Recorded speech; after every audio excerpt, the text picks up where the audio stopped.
What do we have today? No. Oh, Terminator Salvation? Let's bag 'em and tag 'em. Leave anything for us? A good supply of body bags.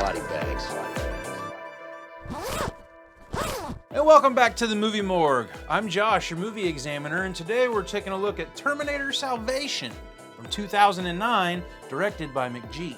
6 years after Terminator 3: Rise of the Machines, a new Terminator film was finally on the horizon. This installation of Terminator Salvation is the fourth in the series, but really it's a new beginning. It would be the first and only Terminator film not to star Arnold Schwarzenegger, I'm back. who was assuming his duties as governor of California at the time. I want to be the governor for the people. I want to represent everybody. Although his likeness is used briefly in the film. Can't be like a giggle. It's got to be like a great moment. In this film, we bring to life a digital version of Arnold Schwarzenegger as he was in Terminator 1 and have him fight Christian Bale. Wow, AI was taking jobs back in 2009.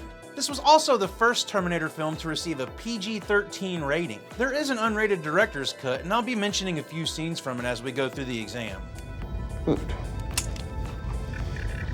Good.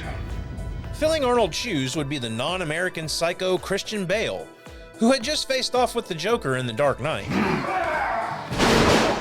Look at you go! The director's chair would go to McG, who broke into movies with the Charlie's Angels films after having an extensive music video resume, working with the likes of Korn, Sublime, Sugar Ray, The Offspring, and Smash Mouth, making him the perfect choice for a Terminator movie. He was actually a huge fan of the series, claiming the first two films among his favorites of all time. First, I thought the idea of a Terminator 4 wasn't such a hot idea, but then I heard that the take was indeed post-Judgment Day, and that felt like an original point of entry and a great place to get in. The world would look much different than depicted in the previous entries, replacing the dark ruins of Los Angeles with a barren desert wasteland inspired by the Mad Max films. I would say the look of the movie, a lot of it has kind of a Mad Max feel, and we're out here in the desert, so it's perfect for that, for the exterior location. Creating a world that nobody has seen before. So McG was also a driving force for the practical effects and pyro work in the film. This is big. McG really wanted real pyro events and explosions and Avoiding CGI when possible and shooting as much in camera as he could. When you do things practically, I think it results in a lot more grit. While the film follows the events of Rise of the Machines, Salvation was meant to serve as a soft reboot for the story, taking place in the aftermath of Judgment Day as the human resistance wage war with Skynet. Everything had to be new, but we wanted to respect the mythology. The difference here is we are referencing T1 and T2 and T3, but just not wishing to imitate any of the filmmaking from that. Talk to the hand. It's a new look at Terminator that has tons of classic things in it, so it's really interesting and cool at the same time. we stay the course. We are dead. We are all dead. It's now 2018 and John Connor is a soldier in the Resistance. He's looking for a new hope in destroying the machines when he discovers an advanced new infiltration unit being produced, the T-800. An unlikely hero from the past is resurrected and meets a teenage scavenger. What's your name, kid? Kyle Reese. Who is Skynet's new target in its mission to Control-Alt-Delete John Connor from existence. Kill Kyle Reese. Reset the future. No John Connor. The stranger and John cross paths in a journey to rescue the recently captured Kyle. Kyle Reese is on a transporter heading for Skynet. Before the Resistance attacks Skynet and he becomes collateral damage. Skynet has Kyle Reese. Leadership has its cost. You above all should know that. But the stranger is only half the man he used to be. Look at me. With T-800s on the manufacturing line, John has no choice but to team up with the enemy to rescue his teenage father and save the remaining human race from extinction. Delay the attack. I have a chance to infiltrate Skynet and rescue those prisoners. Give me that opportunity. But how many body bags will be collected along the way? Leave your guess in the comments below. But for now, let's get to the body count. After a much more inspired opening title sequence than Rise of the Machines, we go to Longview State Correctional Facility in the year 2003. We meet inmate Marcus Wright waiting to walk the Green Mile. He's played by Sam Worthington, who would star in Avatar as Jake Sully the same year. A sickly Dr. Coogan, played by Helena Bonham Carter, offers him a chance at redemption by way of donating his body to science. He says that 3 people are dead because of him and he doesn't deserve a second chance, but he'll consider it if she gives him a smooch for his last meal. And she hasn't been kissed like that since grade school. So that's what death tastes like. That's colder than one of these corpses, man. He signs his body over to science on a familiar letterhead, and we get some subtle Jesus imagery before he gets his last cocktail. Do you have any last words? And we get our first toe tag.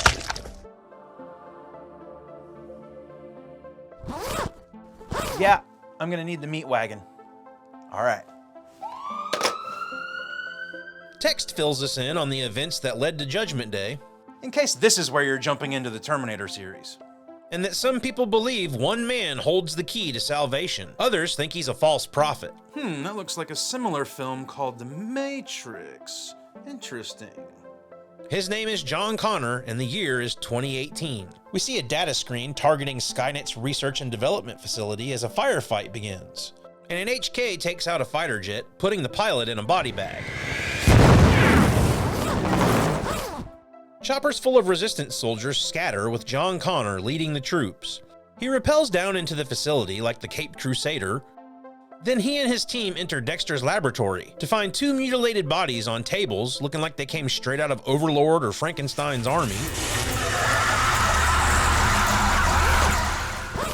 And 1 lifeless inmate as they make their way through the lab. Then John makes a shocking discovery. There's something else you have to see. John discovers cages full of humans who are R&D for an experimental new Terminator. T-800. A new Terminator. Just like John predicted.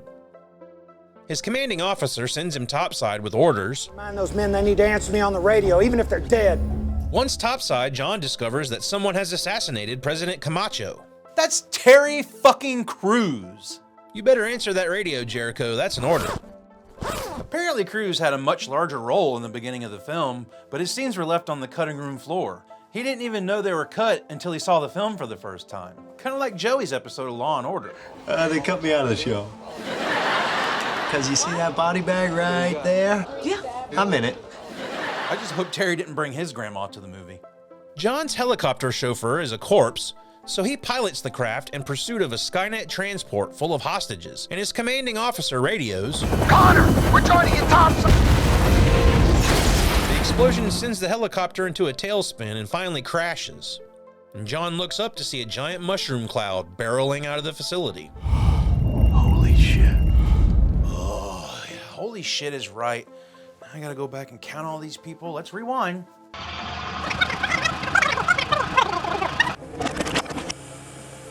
Alright, we've got 4 on this helicopter, we got 4 on this helicopter. I see a total of 12 people, excluding John, getting off of the choppers. I'm not going to count any of these guys running because I'm assuming they're the ones that just got off the choppers I counted. But I will count these 2 and these 4.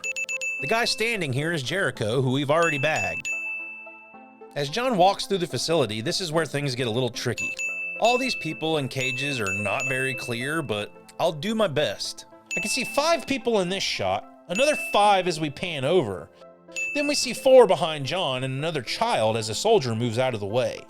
The cages in the background, I'm assuming are the people John saw on his way in, so excluding the 4 bodies we already bagged, that gives us an estimated total of 43 dead people that went out with a bang. I'll order up some body bags. Surprise, motherfucker! The top half of a T-600 wrestles with John for a bit before he decommissions it. It's a nice little callback to the finale of the first film with John in place of Sarah. This scene alone is more intense and scary than anything we saw in Rise of the Machines. The way the machine relentlessly pursues John is the scariest it's been since the first film.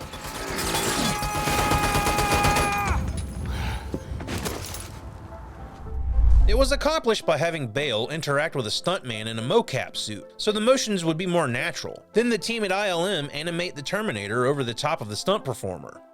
A real live T-600 on the day that was being puppeteered by 3 guys, and then ultimately some CG enhancement from the guys up at ILM. It takes a lot of computer power and technology and skill on the part of the artist to make that happen. He radios in for a transport and they ask how many are in his party. 1. Copy.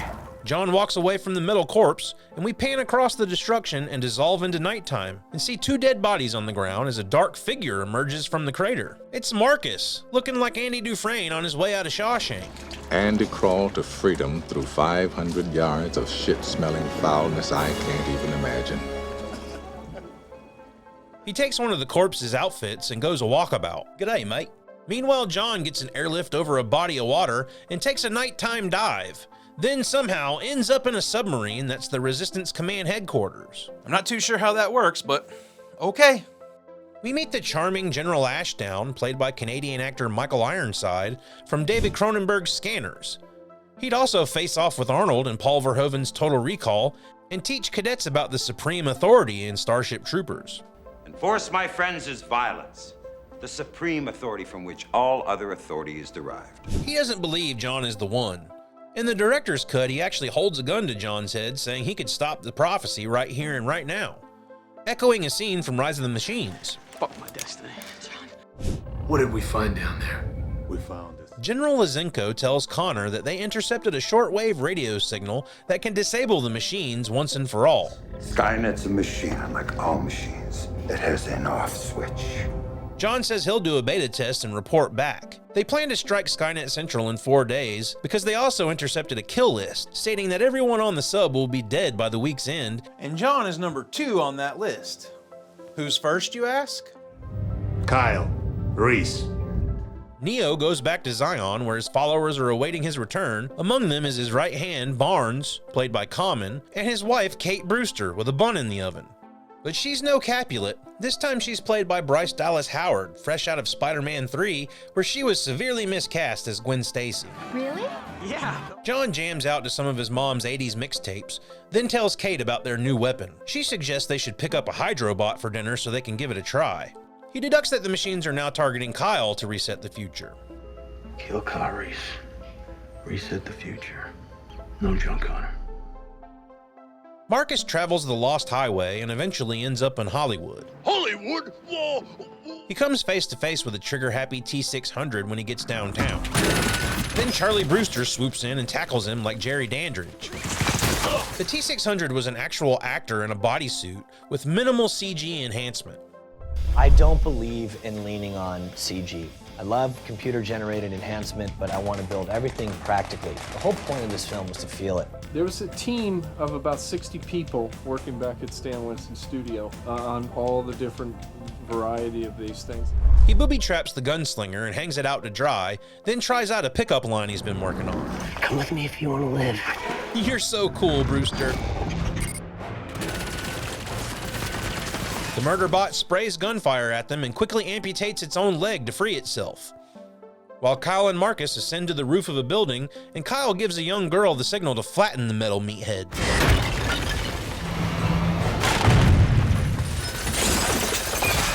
I guess technically they can self-terminate. Kyle calls Marcus a poser for wearing Resistance colors and strongly advises him to remove it. But Marcus is fast as fuck, boy, and he gives him some life advice. You point a gun at someone. You better be ready to pull the trigger. He asks what happened here, and Kyle lays it out for him and tells him, they are the hunters and we are the foxes. And we run. But I know places we can hide. Man, Taylor Swift knows how to bring the house down. Kyle's like, thanks to you, now they know we're here.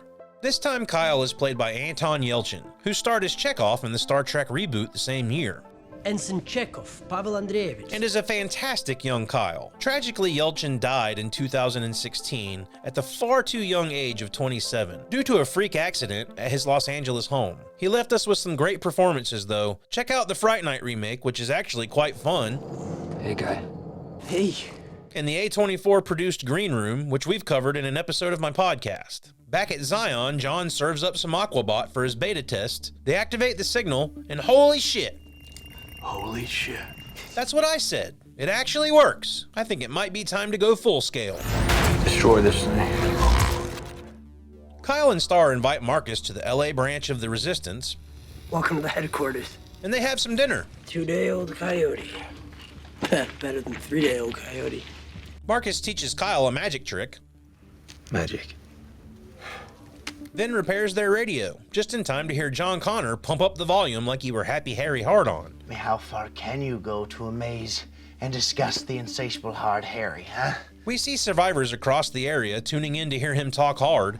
You are the Resistance. And Kyle has just become his biggest fan. We gotta find this guy.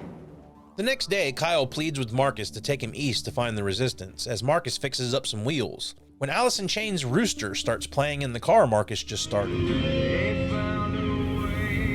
The look on Star's face leads me to believe that this is quite possibly the first time she's ever heard music. But an evil drone isn't a fan of Alice in Chains and forces Kyle to take his first ever driving lesson. Marcus throws a tire iron like a ninja star and decommissions it.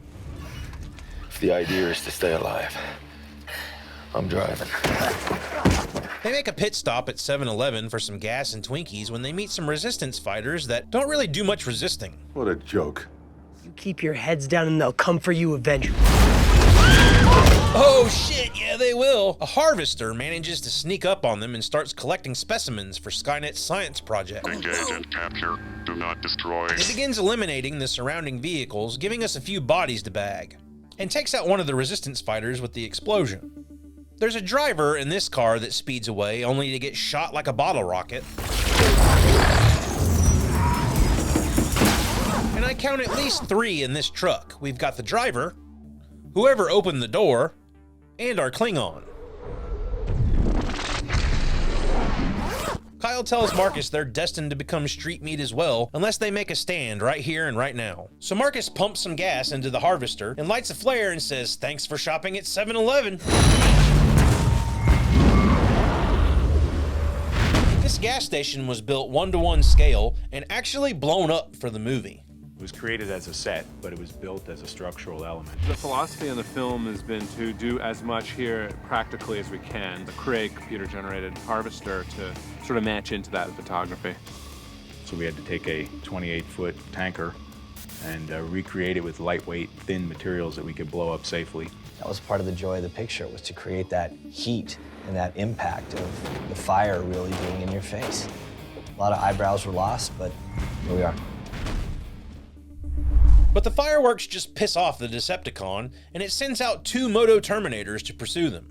These things look like a Kawasaki boned xenomorph. Kyle takes one out with a grenade launcher and drops the ball on the other wheeler, using it to lasso themselves an HK. But that was a terrible idea because Kyle and Star go overboard and are added to the harvester's collection. The HK destroys the tow truck just as Marcus decides to axe the transport where it's headed, and attempts to save his new friends, but is grabbed by the harvester. Before he can be added to the collection, 2 Resistance jets swoop in and even the odds a little bit. Marcus falls and skips like a stone downstream as another HK is deployed and destroys one of the jets, giving the pilot a toe tag. He's identified earlier as Merhadi. 2 A-10s in the air, Williams and Merhadi. Send the birds in. While the other ejects before her plane is annihilated. Marcus washes ashore to then find Blair Williams hanging out at the power lines. He helps her down, and she suggests that he follow her back to her base, while undressing him with her eyes. Blair is played by Moon Bloodgood, who joined the Laker Girls at the age of 17 and played Anne in the show Falling Skies. Kyle gives everyone a pep talk on the way to Skynet Central. The most important thing that we can do right now is stay alive. While Blair and Marcus find shelter for the night, so they can get dry and warm themselves up. Jesus, just fuck already. The director's cut goes a little more Skinamax when Blair gives Marcus a peek at some cleavage, while thinking, I bet he's a real sex machine. Oh, you have no idea. But at least he's a gentleman. Unlike these dudes that try to have a threesome without consent. She tells one of the creepers, "You might want to chamber around." Then commences to beat the shit out of him. Marcus joins the fun and breaks his wood over one of their heads. And in the director's cut, Marcus screws the guy up and uses him as a human shield. But I'm not gonna toe tag the guy. The last guy looks like he's screwed before Blair shoots him in the leg and says, "Now go on and get." They get warm and cozy for the night, and Blair tells Marcus she doesn't meet many good guys nowadays. I'm not a good guy. Elsewhere, Connor and Barnes go full scale with their beta test on an HK. And John reminds us that he's a Public Enemy fan. Turn it up! Bring the noise! The signal puts the HK to sleep, and John gives it a double tap just to make sure. He reports to General Ashdown that the signal works, and he tells Connor to ready the troops for an assault on Skynet Central. But John says, what about the hostages? And Ashdown says, hey, you can't make an omelet without breaking some eggs. And we all know how John feels about that. You just can't go around killing people. At Skynet Central, the harvested are herded like cattle into the detainment center. One of the prisoners gets a toe tag when he tries to hop the fence, and a Terminator executes him. Target inside. Fire. Kyle is spotted amongst the cattle by a T1 and is picked out of the crowd and given his own private room. Blair and Marcus are almost to home base. They just gotta cross a field of magnetic landmines first. Blair leads the way, but we all know how this shit's gonna end. Looks like we've got a stage 4 clinger here. Marcus's past life flashes before his eyes while they struggle to get this heavy bastard on an operating table. From Marcus's POV, we see Kate discover that he's the $6 million man, and Barnes puts him to sleep. The devil's hands have been busy. What is it? Kate tells John that Marcus is flesh and blood with a strong human heart, microprocessor-enhanced brain, and a hybrid nervous system. You think you're human? I am human. Nah, dude, not anymore, you're not. John gives Marcus a history lesson, along with his Indigo Montoya speech. You killed my father. Prepare to die. But Marcus gives no fucks about who John is and says, yeah, Kyle is on a transport to Skynet right now. If I wanted to kill him, I would have done him in LA. Blair disagrees with John and Kate's decision to have him dismantled. Not he, Blair. It. It saved my life. In their quarters, John tells Kate that that thing is something he's never seen before. I looked in its eyes, and it believes, absolutely believes, that it is human. That's what I say about this little princess every day. Blair drops a hint to Marcus that she likes him a little bit, then gracefully joins him, while Barnes fires a rocket launcher at him saying she made her choice. They make their way through the minefields once again, because it worked so well the first time.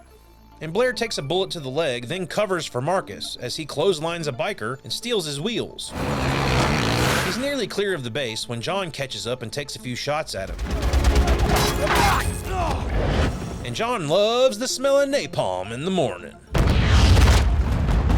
This shot was achieved practically, with McG wanting an explosion bigger than Francis Ford Coppola's. I want it bigger than Apocalypse Now. To make up the napalm run, we have 8-inch PVC pipe. It's a 300-foot run of gasoline, 1,500 gallons of gasoline, 300-foot high flame. I do remember signing a bill for about 30,000 gallons of diesel fuel, which he blew up in one day. I was rather impressed with that.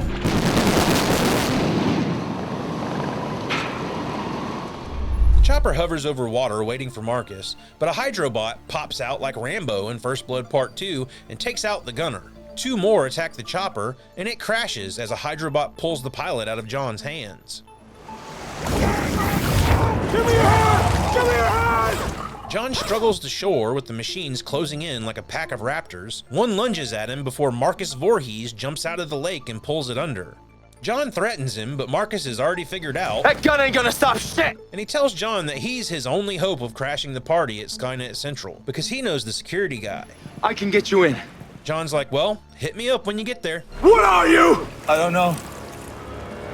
Connor gives Blair a strong talking to before letting her go. Let her go! And then the next day, General Ashdown orders the attack on Skynet, but John says they must abort, to which Ashdown says no chance and relieves Connor of his command. You are no longer a part of this resistance. John pumps up the volume once again and asks all the listeners to not strike on Skynet until he can release the hostages. He says hasta la vista to Kate and steals Schwarzenegger's tagline. I'll be back. He baits a Moto Terminator with a familiar Guns N' Roses tune and then clotheslines it. And uses his hacker skills to override the bike and spins out in typical Terminator fashion, headed to San Francisco. Marcus has made his way to Skynet Party Central and finds out he's on the guest list. He jacks into the computer system and gets an instant download. I know Kung Fu. And now that he's all synced up, he disables a gunner and sends John Kyle's location. He does some web surfing and finds an article about his death. It's revealed that Marcus stabbed his brother to death, and that's why he was on death row. The way his character is introduced, you almost feel sympathy for him. Like he was being executed for a crime he didn't commit or was accidental in some way. If that's not the case, this newspaper article just confirms that Marcus was a cold-blooded killer, which just adds to the themes of Terminator of making a villain a hero. He sees Dr. Coogan's obituary and an article stating that her work was continued after her death and eventually led to the creation of Skynet and the destruction of humanity. John arrives and releases the hostages and goes through the facility looking for his father. Marcus wakes up so fresh and so clean in Skynet's pleasure room. What's your pleasure, sir? Skynet itself appears as a familiar face for Marcus. We can be others if you wish. In a devastating twist, she reveals that the end of the war is coming, but not the way they think.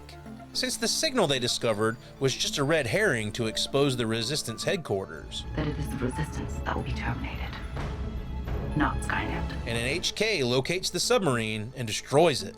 Skynet tracked our signal. We'll let them straight to us. So let's go back and get a count here. The game is follow the toe tags.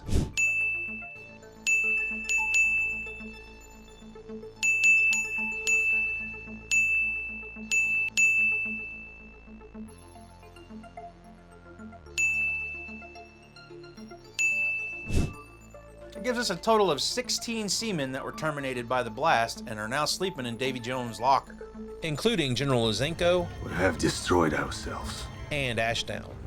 And that is just fate. She also gloats to Marcus that he is their greatest creation. You did what Skynet has failed to do for so many years.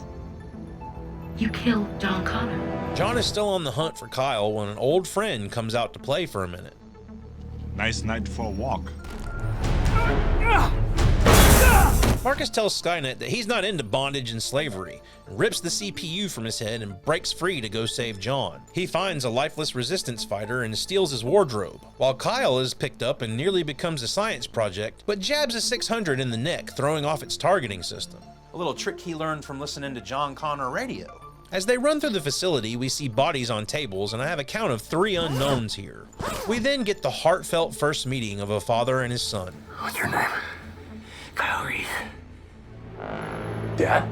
As they run, we see one more dead body on a table, which I was hesitant to count, but this one has shoes on and everybody else I've seen didn't have shoes on.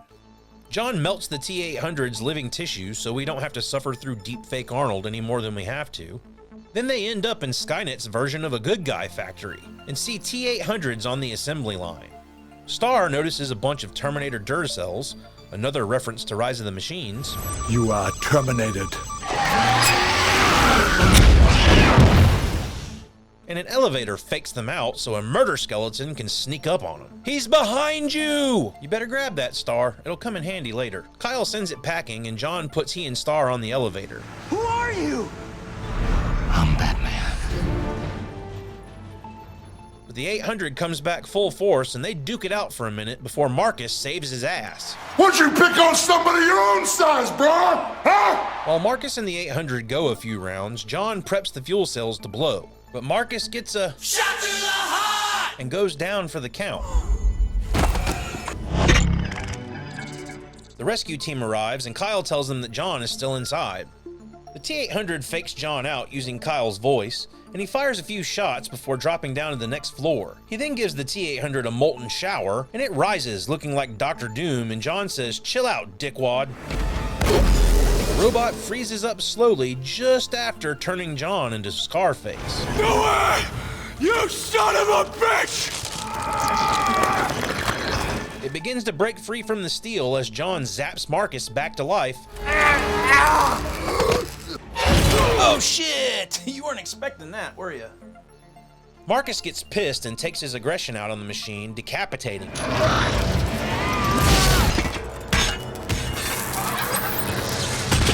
And John make it to the choppers just in time. Star hands him his detonator. "You dropped this, sir." They fly away as Skynet goes sky high.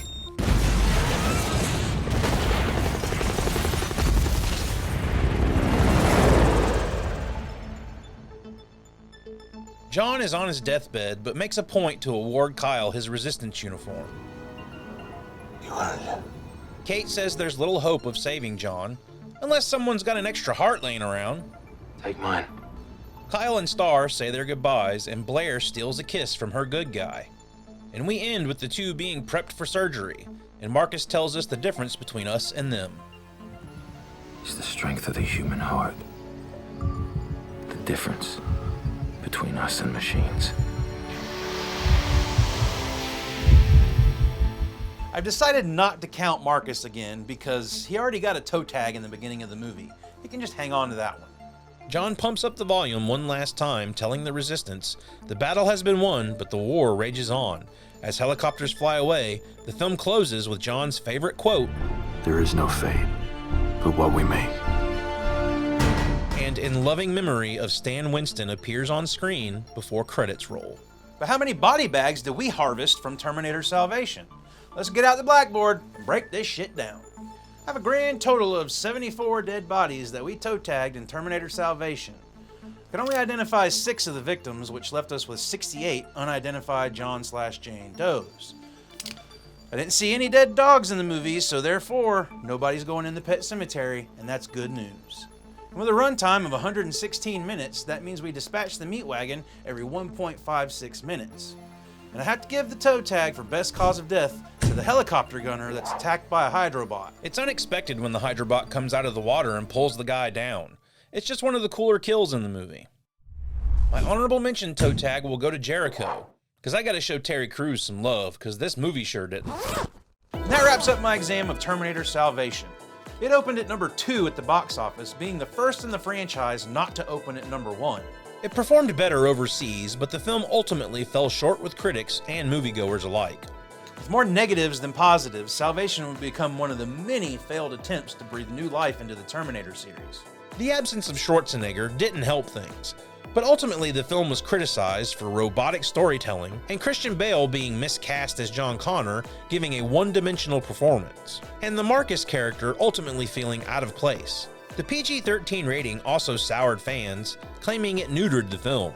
Anton Yelchin is really the standout here. I love him as Kyle, and I really would have liked to have seen what he could have done moving forward. R.I.P., another one we lost way too soon. Thanks. Its sequels would be canceled due to Halcyon filing for bankruptcy, putting the rights back up for sale. We have destroyed ourselves. Personally, I find Salvation to be a great addition to the series. It's much closer in tone to the first 2 films, although maybe a little too serious for its own good. We gave them what they wanted. And the Terminators in Salvation are truly frightening and look great. I think McG directs the film pretty well, and I respect his decision to work practically instead of digitally. A true reboot of the series would come in the form of Terminator Genesis in 2015. But not even the return of Arnold Schwarzenegger can clean up the mess they made with that one. It is nice to meet you. Are you kidding me? As Kyle is sent back to protect Daenerys Targaryen. You know who I am? You were sent to protect me by John Connor, the leader of the Resistance. My son. And finds out his family is now foe. There are enough bullets in the world to kill me. And I'll be back next time to suffer through Terminator Genesis. Until then, I've been Josh, your movie examiner. Thanks for liking, commenting, and subscribing. And make sure you hit the notification bell so you can join me the next time I fill out the toe tags for Cinema's body bags. Enjoy being alive. I'd love to know everybody's thoughts on Terminator Salvation. I personally don't think it's a bad entry into the series. The fact that Rise of the Machines has a higher Rotten Tomatoes score than Salvation is mind-blowing to me. I think they did the best they could with Salvation, and I think it's a fun ride, although, as I said, it might come off a little too serious, but it really just works for me. I don't even think we really needed the Arnold stuff in it. It's a fun ride. I'd like to give a big thank you to everybody who's watched the videos so far. Please stay tuned. We've got more coming, and we hope to see you then.